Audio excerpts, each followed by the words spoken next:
So let's say you own a pencil factory, I'm a worker in that pencil factory. You can have all the machinery, you can buy all the raw materials you want, but without me, and presumably many others like me, to assemble the pencils, all you would have is a pile of wood, yellow paint, graphite, rubber, and aluminum. Okay. That would be worth, and that is worth less than the pencil when you try and sell it. And yet, all of that value added by labor, apart from the wages that you give me, which if we're being honest, there is a major power imbalance in our ability to negotiate that. If all that putting the pencil together requires is basic use of your prefrontal cortex, then yes, your labor is alienable at lower rates than if you are a doctor. That's not the fault of the person who owns the machinery.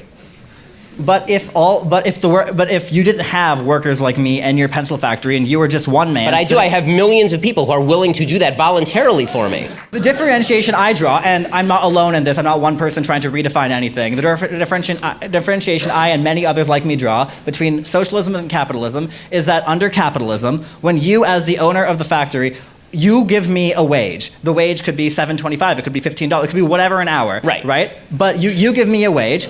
All the additional profit above the made from selling the pencils or whatever good you produce above what is reinvested into the company ultimately goes to you or the investors, those who own shares in the means of production. Right. Under socialism, those people are the workers, and the example I give again is cooperative enterprise. No, those are the people who are investing the risk. So if they carry the risk, then they get the benefit. The owner of the factory carries the risk, therefore he gets the benefit. The workers in the company you mentioned, if that company were to go bankrupt, they would carry the risk as well as the benefit. If the company goes bankrupt, and this guy has to pay off all of his debts, the worker may lose his job, but he's not the one who's going to incur the debt of having gone bankrupt. If you incur risk, then you're the one who pays the downside. The worker does not pay the downside. Okay, it is the investor who pays the downside, who invested in all the machinery, who sunk millions of dollars into making your labor productive. Because guess what? Your labor is without that machinery.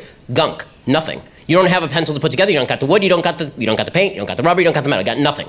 Right? You're sitting there, standing outside, twiddling your thumbs. It required somebody to invest, who do you think put more in? The guy who spent millions of dollars buying all the machinery, leasing the place, making sure there was a management structure, doing the LLC formation, making sure all the tax code was in compliance, or you standing outside because you can stick a piece of graphite into a piece of wood?